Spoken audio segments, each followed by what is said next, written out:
एक और general question और सवाल है कि आपको कितनी सैलरी चाहिए।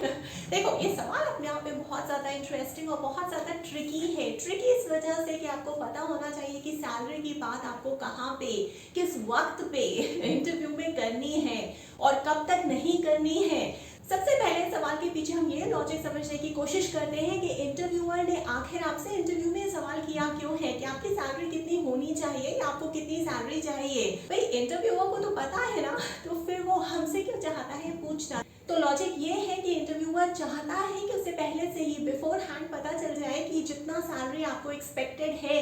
देखो, इसमें भी दो चीजें हैं कि जो आप जवाब देते हो उससे इंटरव्यूअर ये जानने की कोशिश करता है सबसे पहली बात की क्या आपको पता है कि इस कंपनी में उस पोजीशन पे, जिस पोजीशन का आप इंटरव्यू देने आए हो, कि उस पोजीशन पे या उस डेजिग्नेशन पे कितनी सैलरी ऑफर की जाती है। क्या आपने कुछ रिसर्च करी है, क्या आपने किसी वेबसाइट्स पे जाके पता किया है, और अगर हाँ तो इंटरव्यूअर भी पहले से ही प्रिपेयर्ड होगा अपनी नेगोशिएशन स्किल्स के साथ। और दूसरी बात जो आपके जवाब से स्पष्ट हो जाएगी, अगर आपको नहीं पता इस पोजीशन या इस डेजिग्नेशन के लिए क्या सैलरी ऑफर की जाती है, तो आप अपने हिसाब से जो आपकी एक्सपेक्टेशन है वो आप बताएंगे। और अगर वो एक्सपेक्टेशन, अगर वो सैलरी का जो रेंज है, क्योंकि हर जॉब जो है वो कंपनीज में बजटेड होती है, उनकी एक रेंज होती है और उसी रेंज के बीच में एचआर को आपकी सैलरी को फिक्स करना होता है। तो अगर इंटरव्यूअर को पहले से ही पता चल जाएगा आपके जवाब से कि आपको जो सैलरी एक्सपेक्टेड है वो उतनी ऑफर नहीं कर सकते हैं, उस हिसाब से जो इंटरव्यूअर्स हैं आपको स्क्रीन करेंगे। और तो इससे हमें ये पता चलता है कि जब भी आपको किसी जॉब इंटरव्यू में जाना है तो सैलरी के बारे में आपको पहले से ही प्रोएक्टिवली पता करना पड़ेगा। पता कहाँ से करोगे?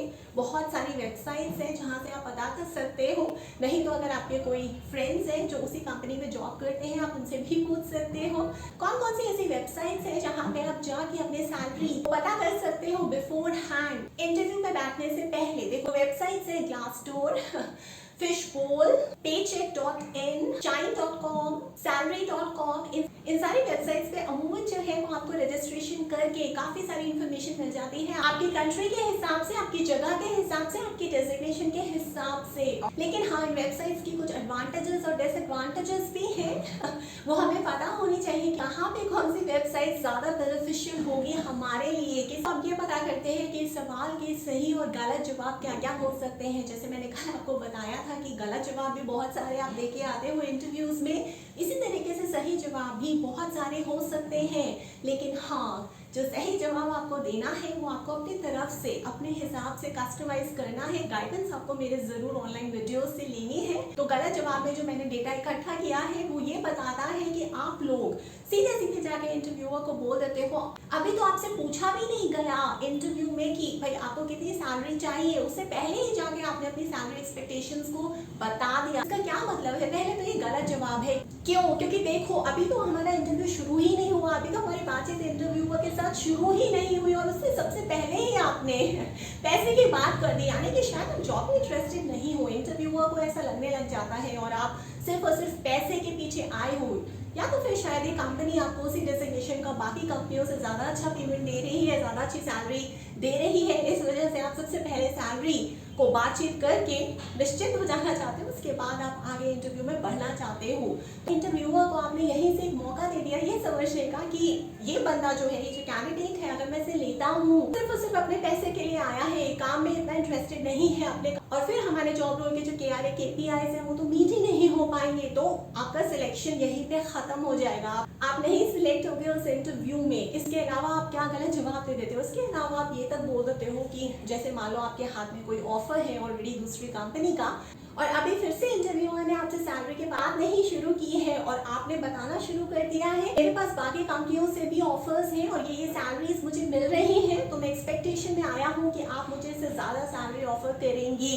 ये भी गलत जवाब है, क्योंकि जहाँ पे सब बोलते थे वहाँ आपने जता दिया इंटरव्यूअर को या HR को कि देखो वो कंपनी आपकी कंपनी से ज्यादा बेहतर है, जो आपसे ज्यादा अच्छी सैलरी ऑफर कर सकती है। वही जो इन्फ्लुएंस है जो HR और इंटरव्यूअर आपके बारे में इस जवाब से निकालेगा, और क्या पता कि बीच में ही हमें छोड़ के भी चला जाए। क्यों? क्योंकि आज हम इसे एक अच्छी सैलरी ऑफर कर रहे हैं, कल को किसी और कंपनी ने अगर इसे हमसे अच्छी सैलरी ऑफर की तो ये वहाँ पे स्विच हो जाएगा।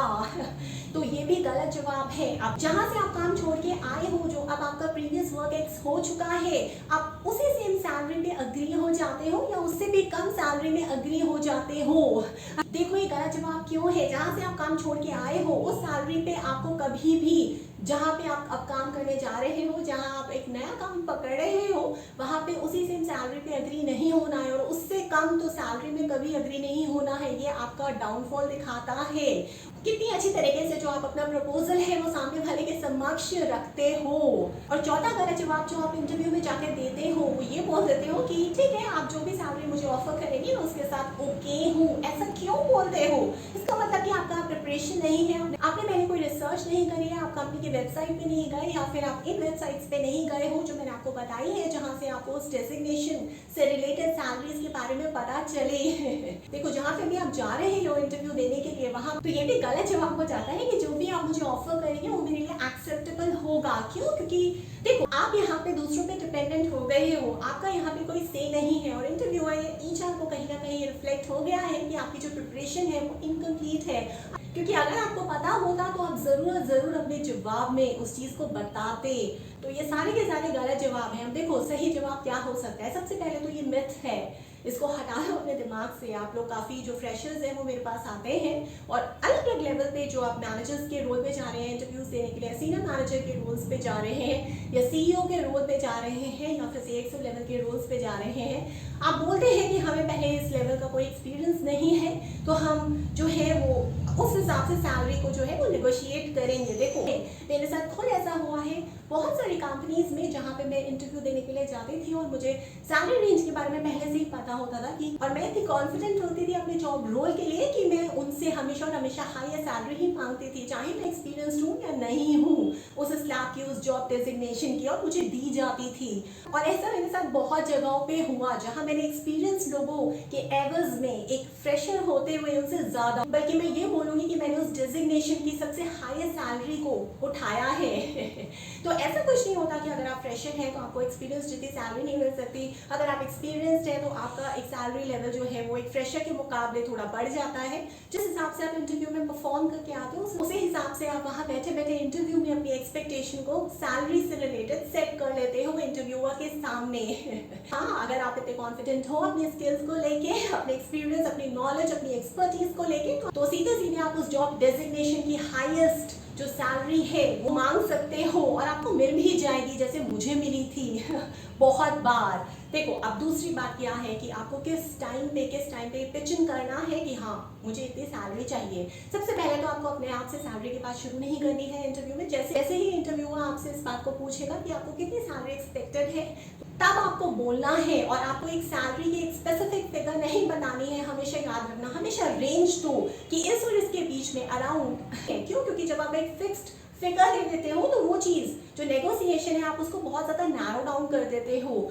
और अगर आप बहुत ज़्यादा कॉन्फिडेंट हो तो कोई बात नहीं है, जैसे ही आपसे सैलरी के बारे में पूछा जा रहा है तो आप सबसे पहला मूव ले सकते हो। आप बता सकते हो कि मेरी एक्सपर्टीज, मेरी नॉलेज, मेरी एक्सपीरियंस, मेरी स्ट्रेंथ, मेरे स्वभाव की वजह से इस जॉब रोल के जो KPI है वो सबसे अच्छे तरीके से मैं ही मीट कर सकता हूँ, और उनके थ्रू फिर मैं कंपनी के विजन को इस तरीके से अचीव कर सकता हूँ। वो पूरा पूरा का पूरा एक्शन प्लान आप बता दोगे तो बस उससे जस्टिफाई हो जाएगा और नेगोशिएट भी हो जाएगा कि हाँ आप डिजर्व करते हो अपनी सैलरी।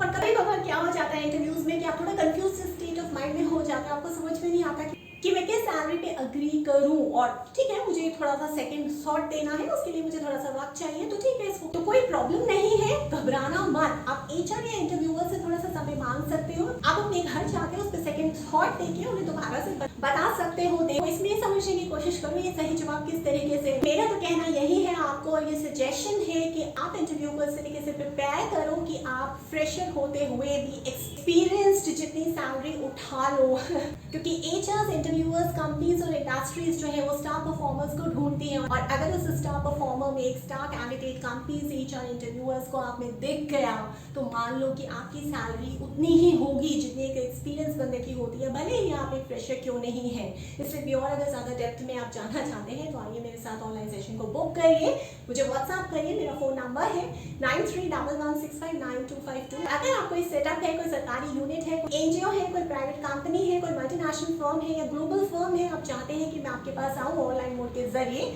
आपके एम्प्लॉयज़ को, आपके manager, senior manager, CXO level के एम्प्लॉयज़ को या फिर CEO या फाउंडर्स को ट्रेन करूँ, काउंसिल करूँ, कोच करूँ, मेंटोर करूँ, गाइड करूँ या मैनेज करूँ, तो आप मुझे प्रपोजल भेज सकते हैं। मेरा email एड्रेस है verma.roli@gmail.com।